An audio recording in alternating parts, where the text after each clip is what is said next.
Good evening, my friends. Want to discuss the difference between, the difference / the relationship between selfishness, selflessness, and self-love tonight.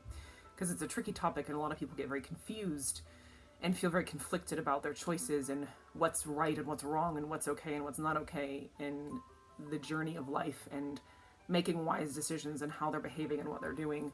And this distinction is really important for that. So, selfish and selfless, in those two words, this is just semantics, meaning what do you actually mean when you say the word? That's what semantics is, and so much of life, it's so important to know what people mean when they say something. Because a lot of times, we all are given different understandings, sometimes not complete understandings of what words mean. So in those two words, selfish and selfless, the self is being defined as the ego, which is not your true self. The ego is the false self. The ego is I'm not going to go into it. If you want to know, I'm sure there's a lot of YouTube videos and stuff you could run about what the ego is, but it's not your true self. And then there's your true self, your higher self. And when you're talking about self-love, that self is referring to your higher self, not your ego. And I think that's where people get confused, because it can be confusing because you're referring to literally almost the opposite parts of yourself using the same word. And that's very confusing. So if you've been confused about this, it's for a good reason. It's really confusing. So how this then works out is understanding that a lot of times it's not so much what you're doing as why and how you're doing it that makes it selfish, selfless, or self-love or not. It's all a matter of your intention, your purpose, and your manner of going about it. So I have learned this in the deepest way possible, because when you have, my journey is one of recovering from a chronic illness, and I coach people who are recovering from chronic illnesses, and it is really, really important that you put your recovery, like whatever actions you need to take for your recovery, absolute has to be number one priority on your list every single day in order for recovery to happen. And so that means your well-being has to be your number one priority for the duration of recovery. And that basically what it's like for the person who's doing it, when you're in that space and you have to be doing that, it's like you're driving a car and the car is always trying to veer off into a tree on the side of the road. And your intention and focus is the only thing that's keeping you driving down that road straight. Otherwise, the car is going to veer off and you're going to be in a car accident in 2 seconds. That's been, a large portion of the last 3 years of my life has been like that. Just this insane focus on keeping my car on the road. And for a lot of us, we're driving away from a fire. A lot of us, because of our illness, because of the circumstances of our lives and the way things have come together, our lives are on fire. You've got marriage problems and kid problems and job problems and you name it problems. That's just how this works. So when we get in this car to recover, we're going to get water, because when we pick up our power and we choose recovery, that's the water. When we pick up our power, we'll be able to bring something back to those situations that will heal it. When we come back whole, when we come back full of love, because love is the only thing that heals, then we will have something, we will be able to do something. We'll have, truckloads and boatloads and helicopters full of water that we'll come back with after we recover. But in the time being, you have to drive away from the fire. You have to drive away from your family situation, drive away from your marriage, drive away from your job or whatever other issues that were there in your past in order to go get water to come back and put the fire out. So, and this is the thing is, again, this is why these words, it all has to do with your intention and not what you're doing. Because some people will drive away from a fire because they just don't want to face it. And they just drive away and they never want to come back. And from the outside, if you just see a person driving down a road away from a fire, you can't know whether that person's going to get water or not. They could just be fleeing the situation and leaving everyone to burn, or they could be going to get water to come back and save everyone. And if you just see them driving away, you cannot know which one they are. And this is part of one of the messages that is so important for this world to hear is that, you're only responsible for your own decisions. It doesn't matter whether someone else understands what you're doing or not. But our whole culture is so, it's kind of based on this way where we judge people by their actions. We say, well, they did this, therefore this is the kind of person they are. And we simply do not know.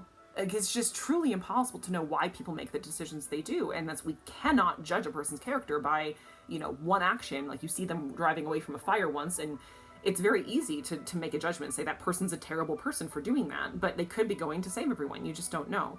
So, obviously people's character, who they really are, becomes apparent over time, but you have to be willing to listen, be willing to see their perspective and to understand where they're coming from in order to see whether that's they have a solid character, or they're just a selfish person who doesn't want to face any difficulties and is just trying to run away from difficulty and find comfort for themselves and leave everyone else behind to burn. So again, that's how this works. So when you actually find yourself in the situation where for any reason you have to walk away from a mess so that you can bring water back, you have to stop caring about what people think about you, whether or not they think that your actions are selfish or not. It doesn't matter. It really doesn't. And to like an example of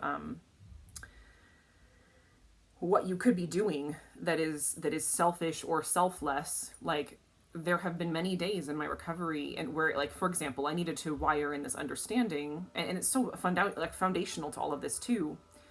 I actually want to go there first. So a lot of times we take comfort, again, the limbic system, if you go back and watch my video, we are all children. I talk about how there's 3 inner children. There's your 3-year-old, your 6-year-old, and your like teenager, 15-year-old.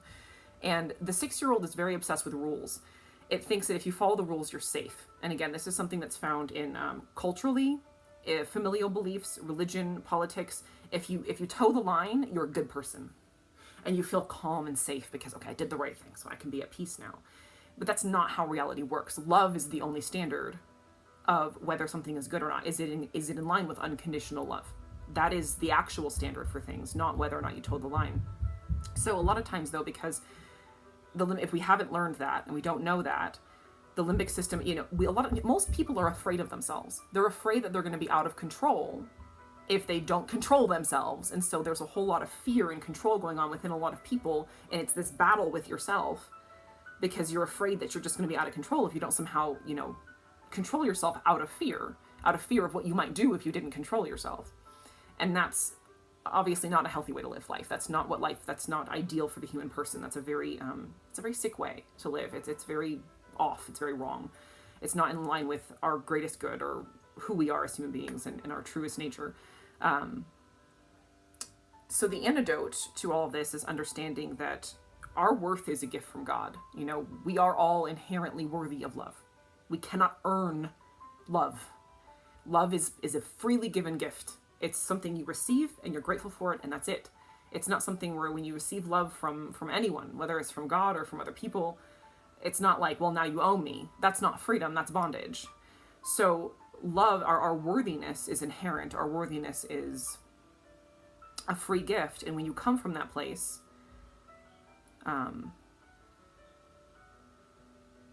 you no longer have to earn it by what you do for others.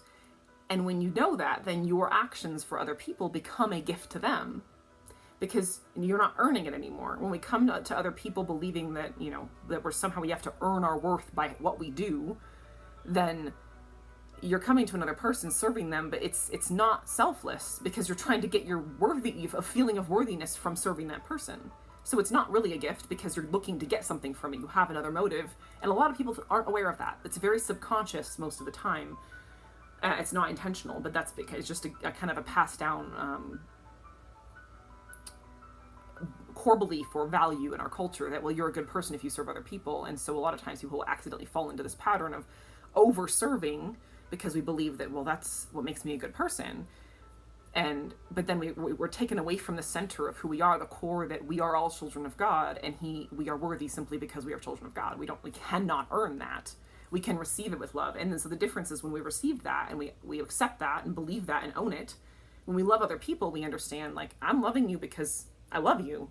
I'm not looking to get anything from you. I'm not looking to find my worthiness or my validation from serving you. I just love you. So here's some love. Like, I'm giving you a gift. I'm giving you a compliment. I'm giving you a meal. I'm giving you a gift. I'm giving you my time. I'm giving you a cup of coffee. Whatever it is you're giving a person, it's just a freely given gift, and you genuinely don't expect anything in return, nor would you want anything in return, because you're just loving, because you love them, and that's it. Very simple. And that's healthy. But I think so many times we are afraid of, we're afraid of ourselves. We're afraid of being selfish.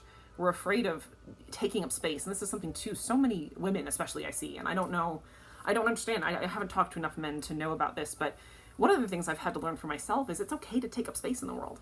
Like, we all have a purpose to play in this life. We have to do something. And again, the world is full of evil, and the only thing that's going to combat evil is something powerful that's good, right? It has to be very powerful. And when you're powerful, you take up space, and the weight of your power is felt by other people. And that's okay. It's okay to take up space in the world. It's okay for your power to be felt by someone else. How they receive that is up to them, not up to you. You know, and that's again, is understanding that we are only responsible for our own actions and our own intentions. And if we're doing something genuinely and authentically from a place of love and desire to love and from compassion and from, you know, an honest desire to serve, that's our responsibility. We cannot control how it is received. I mean, you could give a homeless person a meal and they could throw it in your face if they wanted to. They're free to do that. That's not in your control. So it's understanding that when the weight of your power is being felt and you're doing things in the world, some people might not like the way that feels. They might feel like you're getting in their space. That's because of their own problems. And it's important not to let that in. It's important to understand, you know, I know that I did the right thing. I was doing this from a place of authentic love. So I'm not taking that. Whatever the negative thing they're trying to give you is, say, I'm not taking that. I'm not letting that in emotionally because I know I did the right thing.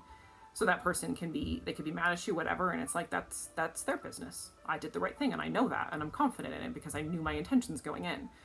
And when it comes down to our basic everyday actions, you know, and obviously this is the thing in life too, is because it's the intention, not the thing, we're always taking risks. You know, it's you can fall easily one side or the other of being, you know, doing too much for other people because it's,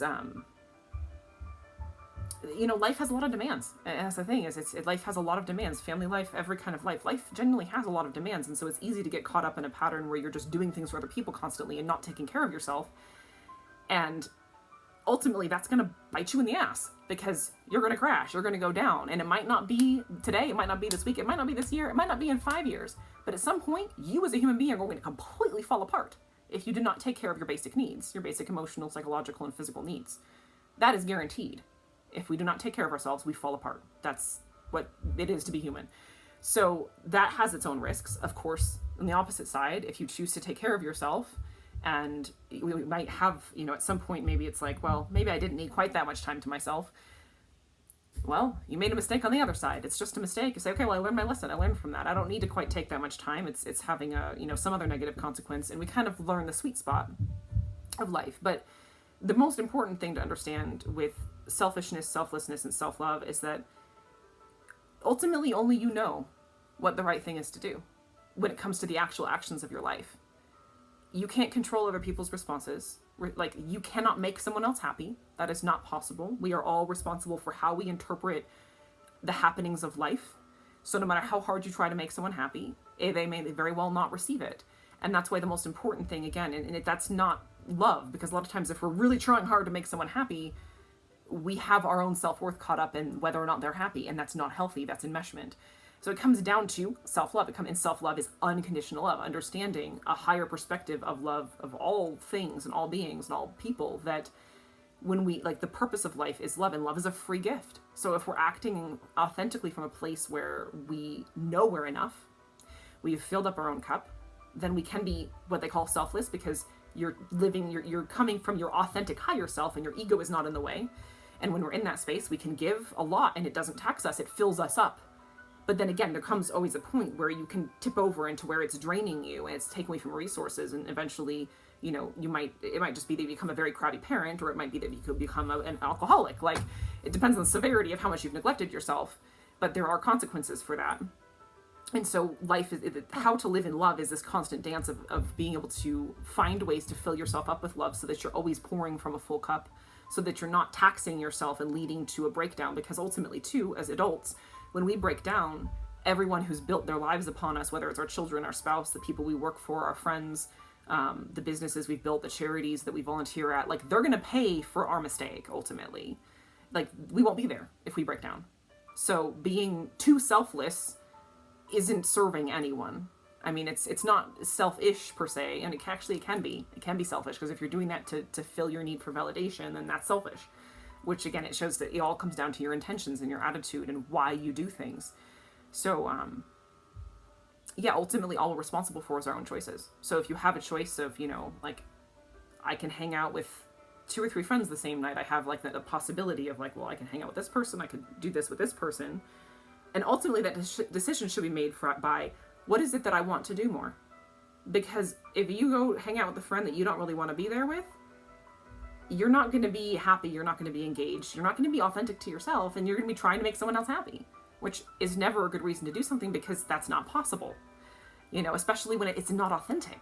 And this is the thing, and most people, if they have any emotional intelligence, can tell when you're not being authentic, and they're going to be like, well, why are you here if you don't want to be here? That's kind of an insult to people. Like, I've felt that way at times when someone would do something for me, but it was clear they were doing it begrudgingly, and that they were like, no, I don't really want to do this for you, but I'm doing it anyways. It's like, don't do it. I'd rather do it myself than have you do it for me if you're like, oh, I don't want to, but I'm going to do it anyways. So if you have, like, in all these decisions where you could be, or you have multiple jobs, and which one do you want to take? It's a matter of saying, well, which one do I want? Because it's whatever serves you is going to fill up your cup, and it's going to give you more to offer. And even the situation with friends, it's like, well, go with the friend you feel like hanging out that night, fill up your cup in that way, and then you can connect with the other friend another time. But it comes down to trusting yourself and making your own well-being a priority, because your well-being is that eternal spring from which you can selflessly give without it taxing you, and it can be authentic, and people can actually be receiving your love as truly given, freely given love. And that's the only thing that's valuable in life, is real, authentic love. That's all power and all value come down to that. And again, it's an intention. It's not really about what you're doing. It's about the intention behind what you're doing. Because sometimes, love is as simple as being like, it can be as simple as just a line on, like a text message, or it could be as complicated as, or involved as, being a caretaker for someone for 2 decades. But it's always, what makes it valuable is the heart that's behind it, and the love, the authentic, freely given love that's behind it. So that's that. I hope that this clears that up for some people, because it can be, and it was for me. It's been a months-long process of trying to figure out how all these things were connected, and just trusting myself that I would figure it out, because I want to be able to give freely. And I knew that every time I was inauthentic, I would immediately become a not very nice person to be around, It was obvious. I was like, that's not the way of life I choose. I must be authentic to myself so that I can be fully present, giving the people I'm with and the work I'm with 110%. Like, there's just, I decided after a lot of trial and error that that's the only way of life that's worth living. So yeah, I hope that's helpful. So do be in service of your higher self. Focus on what's going to be actually best for me. And sometimes that's an easy decision, sometimes a difficult decision, and it doesn't really matter what it looks like. What matters is that you're actually putting your true needs first. And I guess sometimes it's really hard, like being really disciplined with sleep, or, screen time, that sort of thing can be really difficult. Being disciplined with people who are doing dress with your rounds, and with your catching your pops, and with elevating your mood, like, it can be very difficult to do what's best for you at times. But that's what love is. Love sacrifices itself. Love is saying, I sacrifice my ease, and I choose the hard thing, because this is love, and I want something that's real, not something that's easy. So that's that. Much love to you all.